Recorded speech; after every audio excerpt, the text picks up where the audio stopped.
Okay, आज के lecture को स्टार्ट करते हैं इकोनॉमिक थ्योरी से।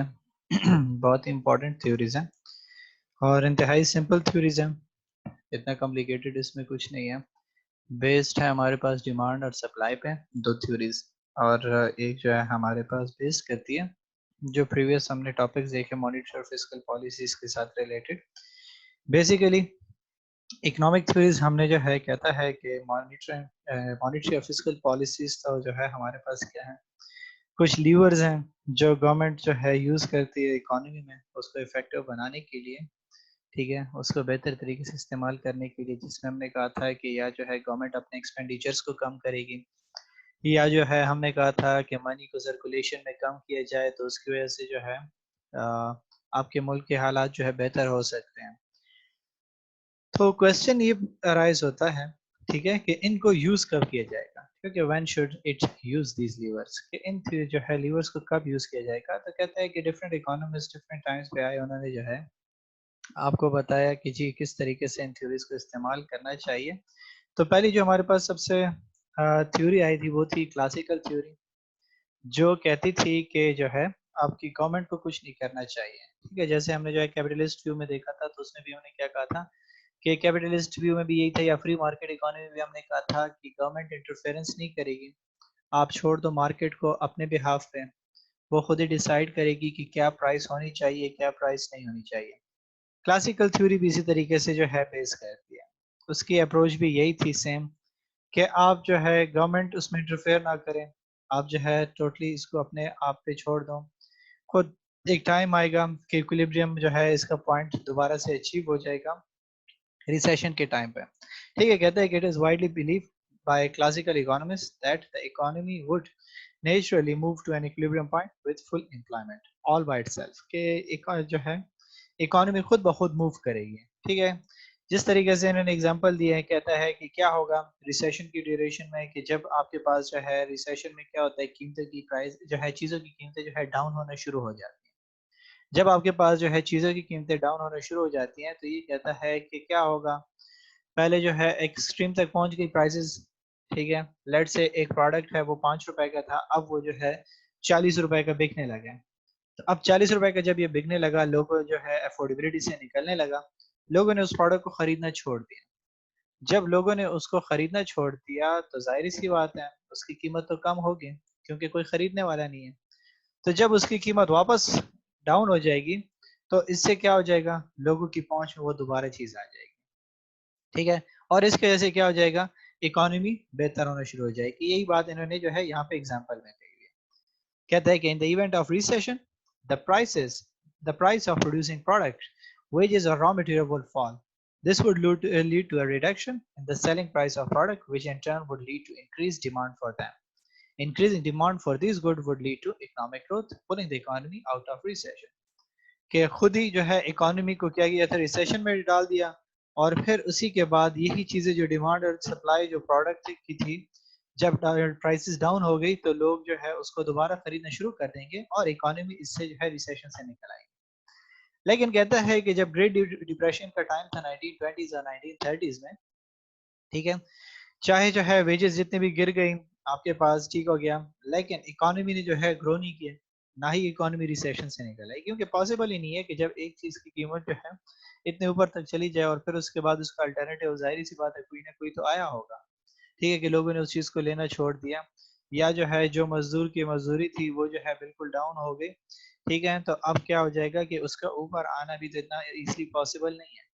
तो कहते हैं कि इस वजह से ये जो है क्लासिकल थ्योरी फेल हुई, और जैसे ही ये क्लासिकल थ्योरी फेल हुई, इसने जो है अपॉर्चुनिटी दी बाकी थ्योरीज को कि वो मार्केट में आई, जिसमें आपके पास सबसे जो कॉमनली जो आती है वो है कीनीजियन व्यू।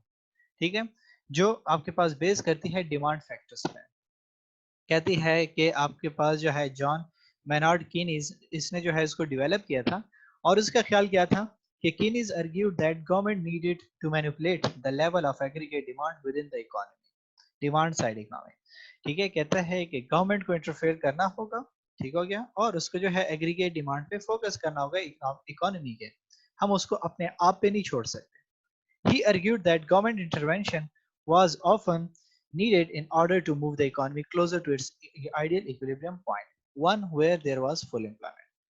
क्योंकि आपके पास क्या होता है कि हमने कहा कि एक चीज जब पीक पे चली गई तो उसका डाउन होना और फिर उसकी डिमांड दोबारा से जनरेट होना ये बड़ा मुश्किल काम है, और ये चीज हमने 1920s और 30s में क्लासिकल व्यू को देखा जब डिप्रेशन का टाइम था। तो इसीलिए गवर्नमेंट का इंटरफेरेंस बड़ा जरूरी है कि गवर्नमेंट क्या करे कि वो उन फैक्टर्स को ओवरकम करे जिसकी वजह से क्या हो रहा है, आपकी जो आइडियल इक्विलिब्रियम पॉइंट है वो अचीव नहीं हो रहा। और इसीलिए कहता है कि this was because it's left to itself the economy could get stuck at unfavorable equilibrium points as had happened in the Great Depression। और इस तरीके से अगर जो है गवर्नमेंट इस चीज को जो है आइडियल बनाने की कोशिश नहीं करेगी और अपने आप पे इसको छोड़ देगी, तो फिर तो यही बात होगी कि इकोनॉमी कहीं और जगह पे स्टक हो जाएगी, या जो है हायर प्राइसेस पे रुक जाएगी, या जो है लोअर से लोअर प्राइसेस पे एक जगह पे स्टक हो जाएगी, और फिर वो जो है उस जो है सिचुएशन से नहीं निकल सकती जैसे हमने जो है ग्रेट डिप्रेशन में देखा। सो कहते हैं कि practically this means that government should borrow money and inject it into the economy, run a budget deficit when economic growth needs to be stimulated।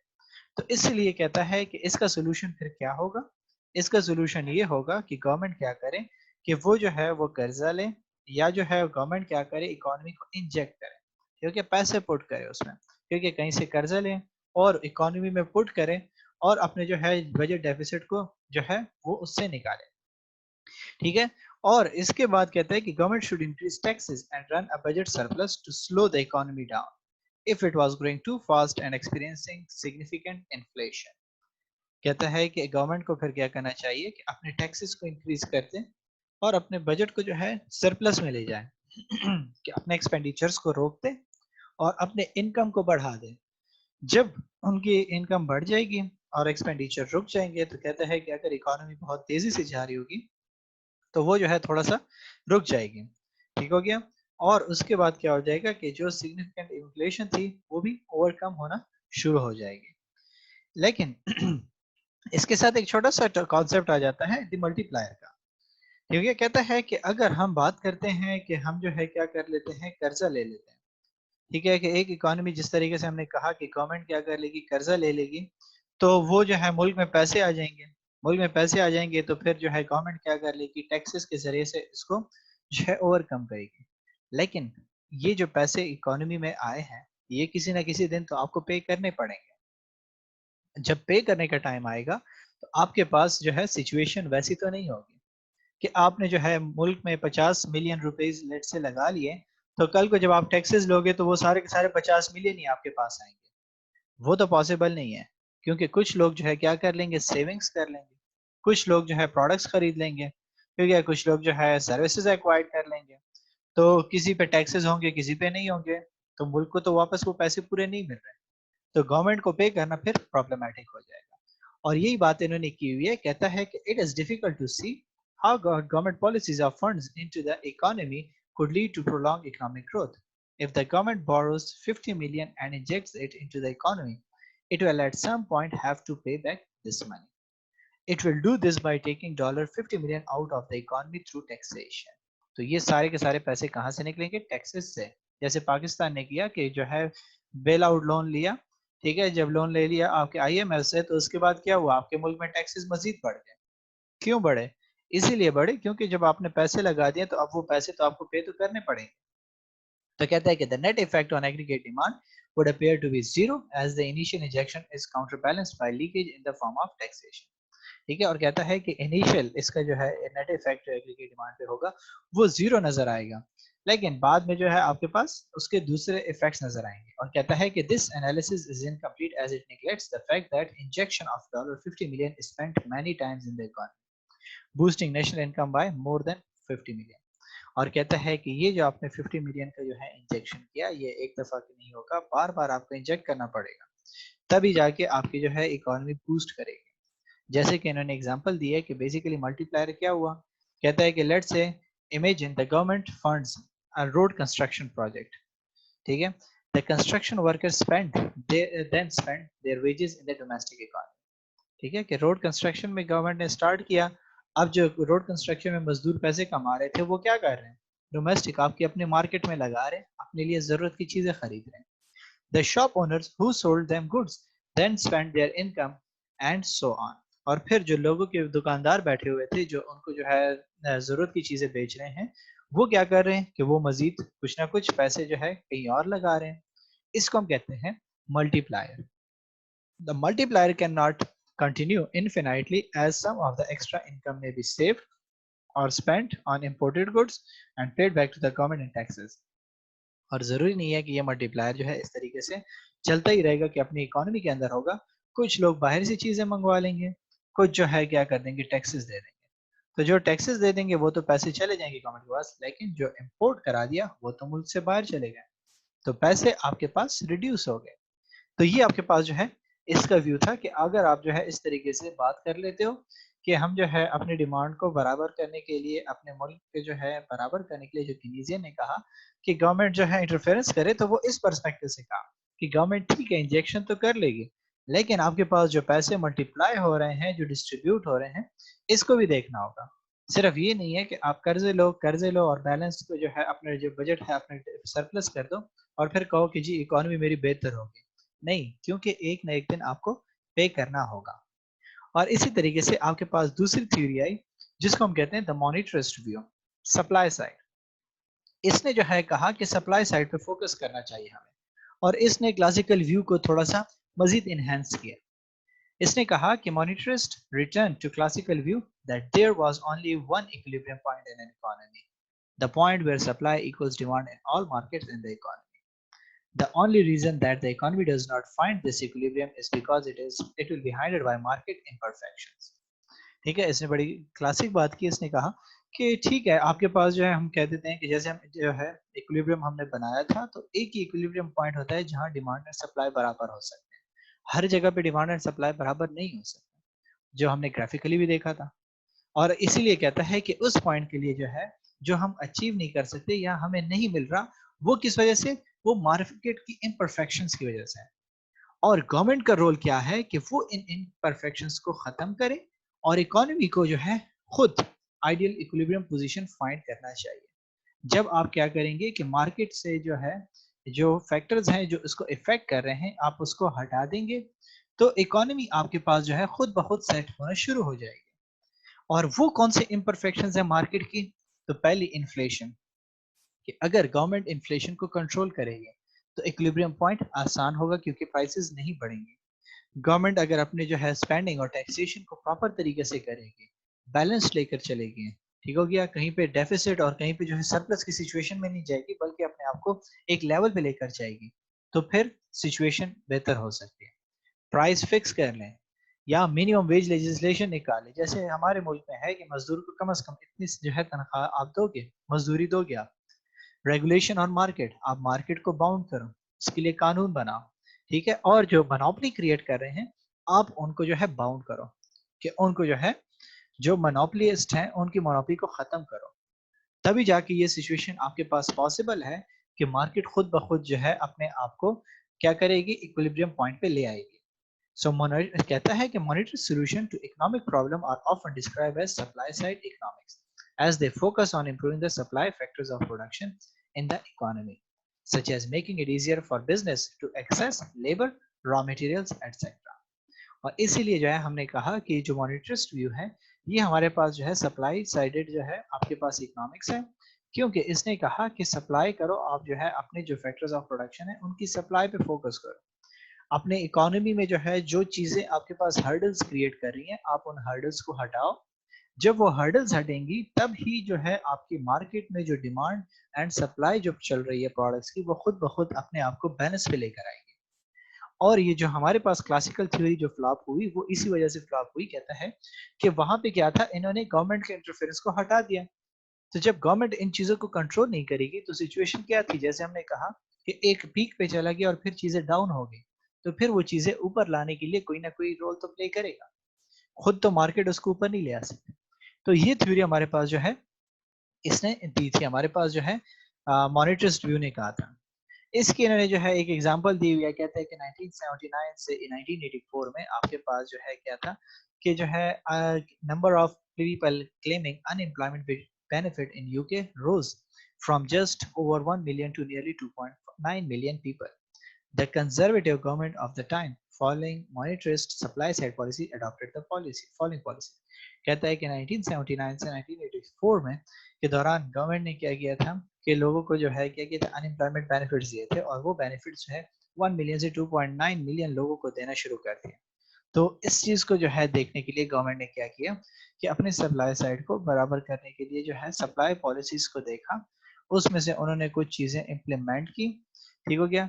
जिसमें पहली बात क्या कहता है कि उसने जो है आपके पास क्या कर दिया, freed up market for both factors of goods and services, the reducing power of trade union and reduction in the number of state on monopolies. तो मोनोपलीज को उसने पहले पहले ओवरकम कर दिया।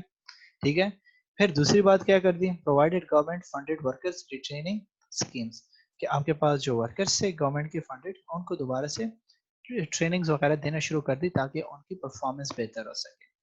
Improved information provided by job centres and government agency employment agencies, और जो है वहाँ पे जो आपके पास जॉब सेंटर्स थे या जो जो एम्प्लॉयमेंट एजेंसीज थी, उनको जो है इंफॉर्मेशन देना शुरू कर दी कि कहाँ पे अपॉर्चुनिटीज हैं, कैसे लोगों को हायर करना है, कहाँ पे लोगों को रिएलोकेट करना है, उन चीज़ों के बारे में जो है अपनी इंफॉर्मेशन को क्लियर कर दिया। और कहता है कि provide financial support and advice for workers willing to relocate, और उन लोगों को फाइनेंशियल सपोर्ट दिया, एडवाइस दी जो रिलोकेट करना चाहते थे, एक जगह से दूसरी जगह मूव करना चाहते थे, वहां पे जॉब करना चाहते थे। Provided assistance and incentive for firms willing to relocate to areas of high unemployment। ठीक है। और फिर उन्होंने जो है इंसेंटिव्स दिए फर्म्स ने, ठीक हो गया, कि वहां पे रिलोकेट करे जहां पे आपके पास हाई अनएम्प्लॉयमेंट थी, कि अपने जो है वहां पे फर्म्स को जो है एस्टेब्लिश करे, वहां पे जो है लोगों को जॉब अपॉर्चुनिटीज क्रिएट करे। Lowered state benefits to make it less attractive to depend on state benefits rather than working. क्योंकि कहता है कि lower state benefits to make it less attractive to depend on the state benefits rather than working. और फिर जो government अपने जो है बेनिफिट्स दे रही थी उसने वो कम कर दिए ताकि लोग अपने काम की तरफ जाएं। ठीक है क्या, ताकि सिर्फ जो है घर बैठे मुफ्त में जो है ये जिस तरीके से हमारे हाथ है बेनजीर इनकम सपोर्ट, और उसकी जो है आदि ना हो जाए। Reform taxation with less emphasise on direct taxes, ठीक है क्या, और उसके बाद जो है कहते हैं मोर एम्फेसाइज ऑन इनडायरेक्ट टैक्सेस, कि आपके पास जो कंपनीज पे जो डायरेक्ट टैक्सेस लग रहे थे उन चीजों को जो है उसने कम कर दिया। उसने कहा कि डायरेक्ट टैक्सेस की वजह से कंपनीज और लोग जो है इफेक्ट हो रहे हैं, हमें क्या करना होगा, इनडायरेक्ट टैक्सेस लगाने होंगे ताकि कंपनीज जो है जो फर्म्स हैं वो ग्रो करें। अगर हम फर्म्स पे टैक्सेस डायरेक्टली लगाना शुरू कर देंगे तो फर्म्स की जो है जो अपनी कॉस्ट है वो बढ़ना शुरू हो जाएगी। तो इस तरीके से इन्होंने क्या कर दिया था, अपनी इकोनॉमी को जो है इस थ्योरी के बेसिस पे चलाया और अपने आप को इम्प्रूव किया। लास्ट में हमारे पास कहता है कि अचीविंग पॉलिसी ऑब्जेक्टिव्स, कि हम जो है इन पॉलिसीज के ऑब्जेक्टिव्स को कैसे अचीव करें। ठीक है। कहता है कि we have now identified the key factors that drive a government approach to managing the economy. A government will focus on trying to control growth, inflation, unemployment, and balance of payments. Use a variety of levers. These include both fiscal and monetary policy. Each government may use these levers in different ways depending on the economics theory they feel work the best. ठीक है, कि आपके पास क्या है कि अब government ने का हमने कहा कि रोल बड़ा इंपॉर्टेंट है। गवर्नमेंट क्या करेगी, इन चीजों को ओवरकम करेगी जो हमने कहा था कि हमारे पास क्या हो रहे हैं, जो इम्परफेक्शंस क्रिएट कर रहे हैं, और इन लीवर्स को यूज करेगी। ठीक है, कि अब उस पर डिपेंड करता है कि वो अपने जो है फिजिकल या मॉनेटरी पॉलिसी को कैसे डिजाइन करता है, और डिपेंड करता है कि वो किस तरीके से अपनी थ्योरीज को इस्तेमाल करता है अपनी इकोनॉमी के रिक्वायरमेंट्स के अकॉर्डिंग। So कहता है कि the final area we need to examine draws on all these areas. Final area we need to examine draws on all these areas. How will a government practically manage its economic objectives? ठीक है, कि हमने theory wise तो हमने बात कर ली, government को ये करना चाहिए, गवर्नमेंट को वो करना चाहिए, तो गवर्नमेंट अगर इस तरीके से करेगी तो जो है डिमांड और सप्लाई बराबर हो जाएगी। लेकिन प्रैक्टिकली उसको क्या करना चाहिए, किस तरीके से वो इन चीजों को मैनेज करेगी, वो हमने देखना है। तो पहली बात, ग्रोथ को कैसे मेंटेन करेगी। ठीक है, सो कहता है कि policies to promote growth include, कि ग्रोथ को जो है प्रमोट करने के लिए कौन कौन सी पॉलिसीज होनी चाहिए। तो पहली बात कहता है कि रनिंग अ बजट डेफिसिट। ठीक है, कि आपको क्या करना होगा, बजट डेफिसिट को रन करना होगा। किस तरीके से, कि this is classic Keynesian response to recession, कि रिसेशन के लिए जब हमने रिस्पांस किया था तो वहां पे केनेजियन थ्योरी जो है काम आई थी, जिसने क्या कहा था कि आपके पास डिमांड साइड का जिक्र किया था। सो द गवर्नमेंट क्या करेगी, वो पैसे निकालेगी, इकोनॉमी में पुट करेगी और डेफिसिट से उसको निकालेगी। सो कहते हैं कि the government pumps money into the economy and triggering increased aggregate demand, कि वो इकोनॉमी को वहां से निकालेगी, उसमें फंडिंग्स पुट करेगी और वो वहां से निकल आएगी। दूसरी बात, increasing the availability of production factors, अपने मुल्क के अंदर जो है, जो आपके पास फैक्टर्स ऑफ प्रोडक्शन है उनको इंक्रीज करो। ठीक है, जैसे आपके पास लेबर हो गया, उसको कैसे आप यूटिलाइज करोगे? ठीक है, लैंड है कैसे यूटिलाइज करोगे, कैपिटल है उसको कैसे यूटिलाइज करोगे, वो अवेलेबिलिटी क्रिएट करो।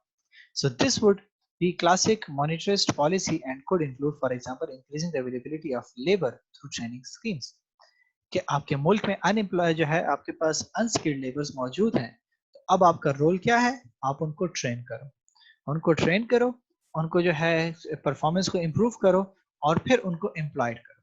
हमारे यहाँ एजुकेशन पे क्यों फोकस किया जाता है? ठीक है, कि स्किल्ड वर्कर्स आपके पास हैं, एजुकेटेड तबका आपके पास ज्यादा होगा, तो इकोनॉमी क्या करेगी, न्यू टेक्नोलॉजी की तरफ जा सकेगी। फिर कटिंग इंटरेस्ट रेट्स, थर्ड चीज आपको क्या करनी होगी, इंटरेस्ट रेट को कट करना होगा। This could be interpreted as either Keynesian policy lowering the cost of borrowing to boost aggregate demand or a monetarist policy by increasing money supply। ठीक है, कहता है कि अब आपने क्या करना होगा कि या जो है केनीजियन पॉलिसी की तरफ जाना होगा कि आप कॉस्ट ऑफ बोरिंग के जो है कम कर दो। कॉस्ट ऑफ बोरिंग से मुराद हमारा क्या है, इंटरेस्ट रेट कम कर दो, तो आपके जो है कर्जा लेने के लिए जो है कॉस्ट कम हो जाएगी। तो एक तरीका आपके पास ये है, या फिर आप क्या करो कि मनी सप्लाई अपने मुल्क में ज्यादा कर दो, लोगों को जो है क्या करो कि आप जो है बिजनेसेस की तरफ प्रमोट करो, लोगों को सेविंग से डिस्करेज करो। ठीक है, तो इस तरीके से आप कर सकते हो। और अदर पॉलिसीज में क्या कहता है कि government grants and incentives to boost investment, government अपनी तरफ से रोल प्ले करे, कुछ बेनिफिट्स दे, कुछ इंसेंटिव्स दे कि ताकि लोग इन्वेस्टमेंट करें। क्योंकि कि गवर्नमेंट क्या करे, जैसे हमारे यहाँ क्या होता है कि गवर्नमेंट ने क्या किया, जो है लोन देना शुरू कर दिए एंटरप्रेन्योर्स को, कि जिसके पास अच्छा आइडिया होगा वो आए, अपना प्लान लेकर आए, डिफेंड करे, गवर्नमेंट क्या करेगी, उसको फंडिंग करेगी। Now this is a way to support your entrepreneurs. Protectionist measures to reduce imports, ठीक है, फिर आप जो है अपने इंपोर्ट्स को कम करो। ठीक है, आप उस पर जो है क्या करो, एम्फेसाइज करो, आप उसके लिए जो ऐसे मेजर्स लो कि आपकी इंपोर्ट्स रिड्यूस हो जाए, अपने आप को उससे बचाने की कोशिश करो।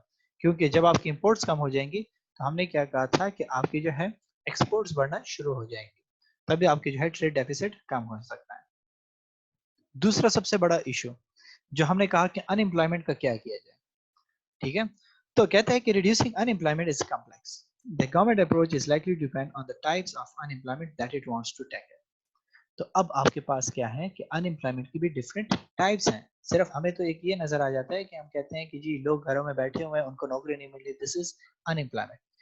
अनएम्प्लॉयमेंट की भी आपके पास कुछ डिफरेंट टाइप्स हैं, जिसमें पहली चीज आपके पास आ जाती है साइक्लिकल अनएम्प्लॉयमेंट।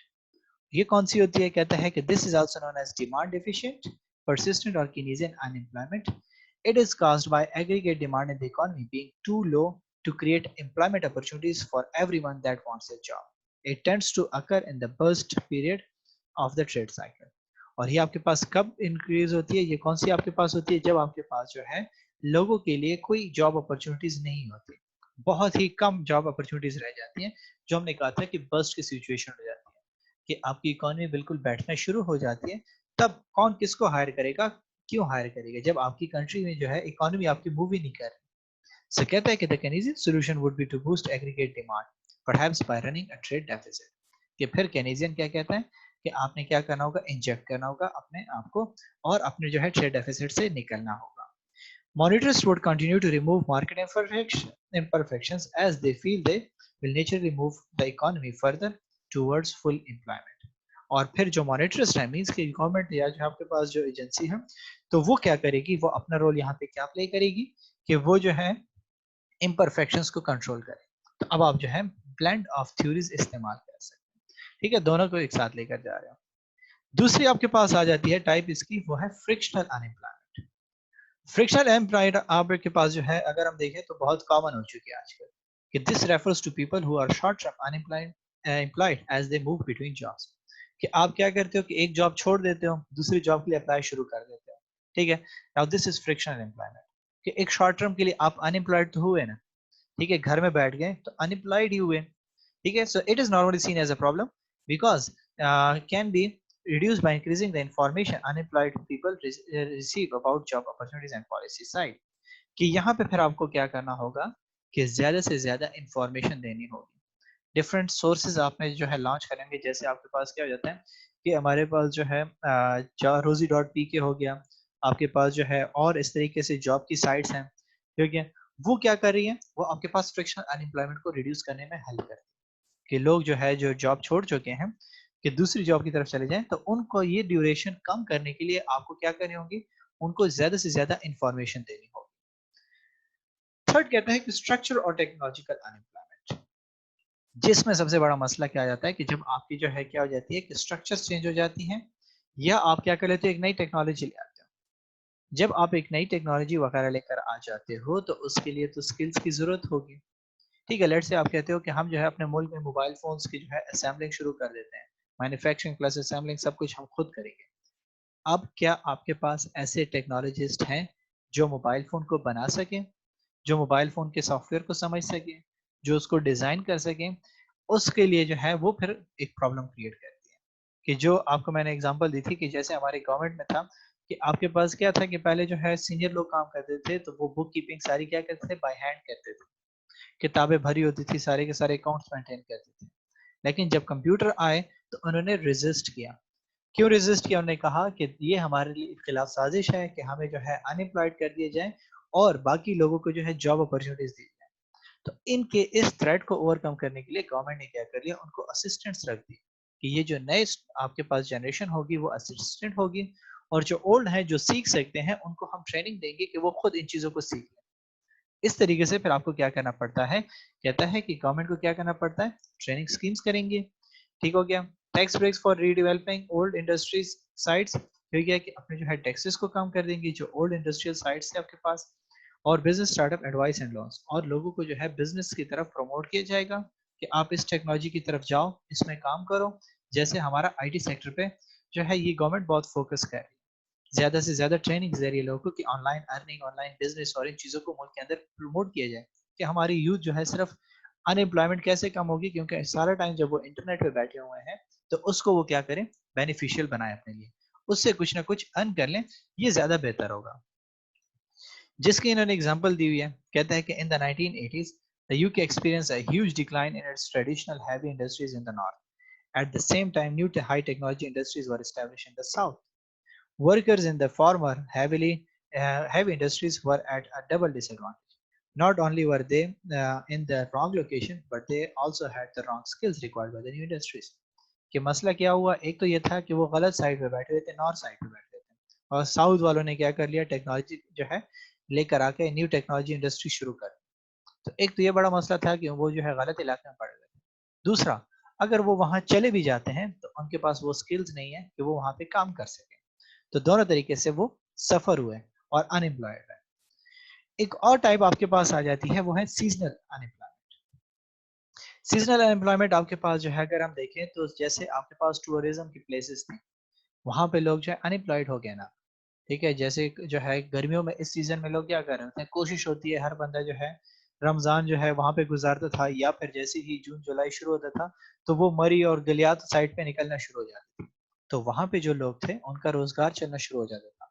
लेकिन अगर खुदा ना खास्ते कोरोना की ये सिचुएशन रही तो वहां के लोग का जो है क्या हो जाएंगे, अनएम्प्लॉयड हो जाएंगे, उनके बिजनेसेस रुक जाएंगे।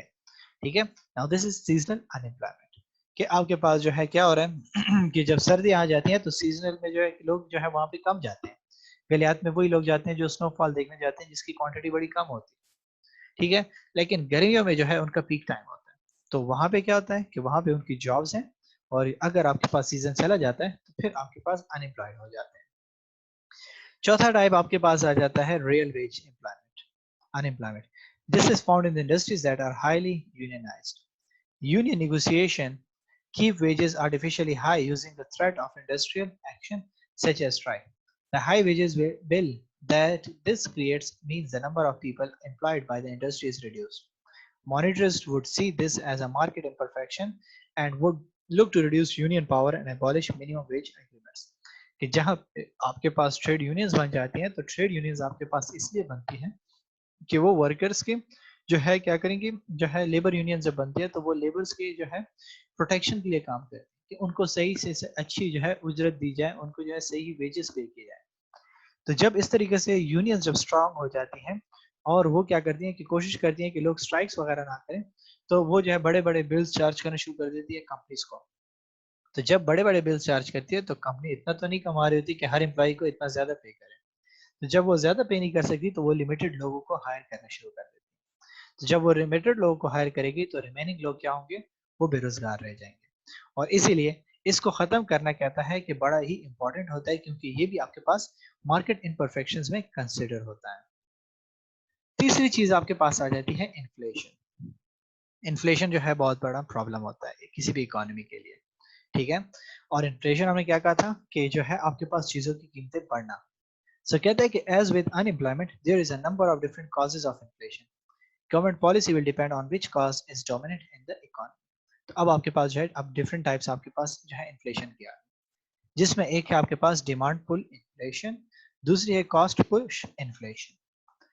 डिमांड पुल इन्फ्लेशन क्या है, कहते हैं कि this occurs when demand of goods and services in the economy is growing faster than the ability to of the economy to measure supply these goods and services. This will lead to price rise. कि आपके पास क्या नाम से show रहा है demand pull inflation, कि demand पुल कर रही है किस चीज को, इन्फ्लेशन को। कि आपके मुल्क में सप्लाई कम हो रही है और डिमांड बहुत ज्यादा हो रही है गुड्स एंड सर्विसेज की।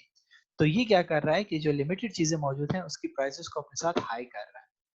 Keynesian policy would focus on reducing aggregate demand through tax rises, cuts in spending and higher interest rates. तो Keynesian व्यू कहती है कि इस सूरत में आप क्या करो, टैक्सेस बढ़ाओ और स्पेंडिंग्स को कट करो। किस तरीके से, क्योंकि कि लोगों को हाई इंटरेस्ट रेट चार्ज करो।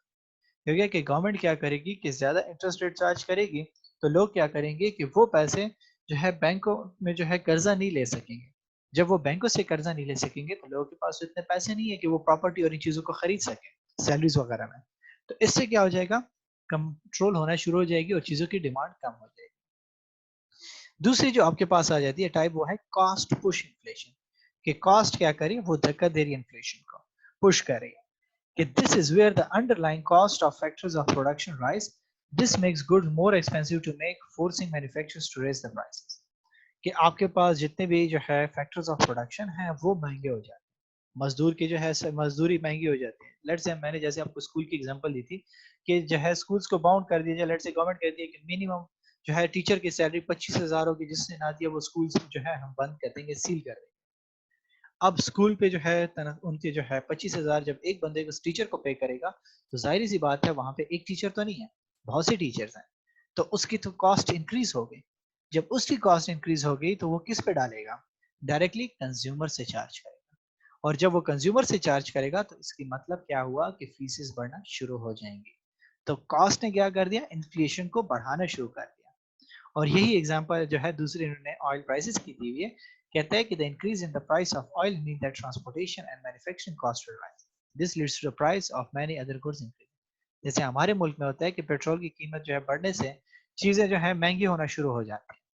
क्यों, क्योंकि आपके पास पेट्रोल जो है ट्रांसपोर्टेशन में भी यूज हो रहा है, आपके पास बिजली में भी यूज हो रहा है और हर जगह उसका रोल हो रहा है। फिर उसके बाद कहता है कि इम्पोर्टेड इन्फ्लेशन, कि इम्पोर्ट्स की वजह से जो आपके पास इन्फ्लेशन आ रहा है। कि this occurs in the countries that have significant levels of imports।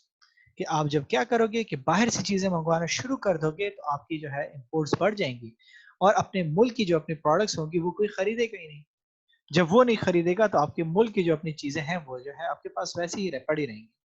कहते हैं कि if national currency weakens the cost of imports will rise, leading to domestic inflation. This can be reduced by policies to strengthen the national currency which are explored below।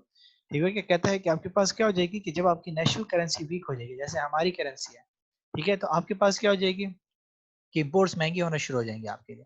और इससे क्या हो जाएगा कि आपकी जो अपनी डिमांड है प्रोडक्ट्स की वो बढ़ना शुरू हो जाएगी। जब आपके पास अपने मुल्क की चीजों की डिमांड बढ़ना शुरू हो जाएगी तो आपके पास तो सप्लाई इतना कर नहीं रहे। जब इतना सप्लाई नहीं करे तो वो महंगी हो जाएगी। जैसे आपको जो है गाड़ियों की एग्जांपल दूं तो गाड़ियों का क्या हुआ, गवर्नमेंट ने हाई टैक्सेस लगाना शुरू कर दिए। टैक्सेस लगाना शुरू कर दिए, आपके मुल्क में टोयोटा और सुजुकी की कीमतों को देख लें, 10 लाख 18 लाख पे तो आपको जो है कल्टस मिल रही है। किस वजह से इंक्रीज हुआ, क्योंकि आपके मुल्क में अपने प्रोडक्ट्स की डिमांड बढ़ना शुरू हो गई। उनको पता चल गया कि बाहर से तो कोई चीज आ नहीं सकती, अब यही चीज जो हम जितनी की भी बेचेंगे लोग खरीदेंगे। और इसीलिए कहता है कि दूसरी हमारे पास जो इन्फ्लेशन आ जाती है वो है मॉनेटरी इन्फ्लेशन, कि increasing the money supply increases the purchasing power of the economy, boosting demand for goods and services. If this expansion occurs faster than expansion in the supply of goods and services, inflation rises. कहता है कि आपके पास जो है money supply आपने ज्यादा कर दी, लोगों के पास जो है परचेजिंग पावर ज्यादा हो गई। लेट से आपके पास 10 रुपए थे तो 10 रुपए में आप 10 रुपए के मुताबिक चीज खरीद सकते थे। अब 15 रुपए आपकी जो है तनख्वाह हो गई तो अब आपकी परचेजिंग पावर ज्यादा होगी, अब आप 15 रुपए की जो है चीज खरीद सकते हो। तो अब अगर आपके पास जो है परचेजिंग पावर आपकी इंक्रीज हो जाती है, ठीक है, तो इससे क्या हो जाएगा, डिमांड भी बढ़ना शुरू हो जाएगी, क्योंकि आप 10 रुपए में चीजें लेते थे अब 15 रुपए की चीजें लेने लगे। तो इससे क्या हो जाता है, कहता है कि इकोनॉमी में जो है आपके पास सप्लाई की जो है एक्सपेंशन बढ़ना शुरू हो जाती है, जिससे राइज होना शुरू हो जाती है प्राइसेस। जब हमने कहा था कि प्राइसेस बढ़ना शुरू होती है तो सप्लाई बढ़ना शुरू हो जाती है। So monitors would argue that this should be controlled through increased interest rate, which will reduce the growth in the money supply. तो हमें क्या करना चाहिए कि इंटरेस्ट रेट को बढ़ा देना चाहिए ताकि लोगों के पास जो है पैसे एक्स्ट्रा ना आए, जो कमा रहे हैं उसी में अपना गुजारा करें, कर्जे लेके जो है वो कंस्ट्रक्शन ना करे, कर्जे लेके जो है वो अपने बिजनेसेस को प्रमोट ना करे। एक्सपेक्टेशंस इफेक्ट, इसका भी बड़ा इफेक्ट पड़ता है कि लोगों की जो एक्सपेक्टेशंस होती हैं। Many individuals and businesses will have an expectation that the goods and services will increase in a price each year due to inflation. In order to protect themselves against these rises, wages prices will therefore be increased now. This may mean lead to an inflationary spiral where inflation occurs where there is an expectation that it will occur. ठीक है, तो कहता है कि लोगों की expectation होती है कि प्राइसेस जो है बढ़ना शुरू हो जाएंगी, हर साल जो है कीमतें बढ़ रही होती हैं। तो इसकी वजह से क्या हो जाता है कि लोगों के जो है वेजेस और प्राइसेस की जो है डिमांड बढ़ना शुरू हो जाती है, लोग जो है कीमतें बढ़ाना शुरू कर देते हैं। और इसी एक्सपेक्टेशन की वजह से चाहे जो है इन्फ्लेशन आई हो या ना हो, लेकिन वो इन्फ्लेशन को खुद ही बूस्ट करना शुरू कर देते हैं, और इन्फ्लेशन आना शुरू हो जाती है कि हर बंदा खुद ही पैसे जो है कीमतें उसकी बढ़ाना शुरू कर देता है। ठीक है, सो यहाँ तक अगर कोई क्वेश्चन है तो मुझसे पूछ लें।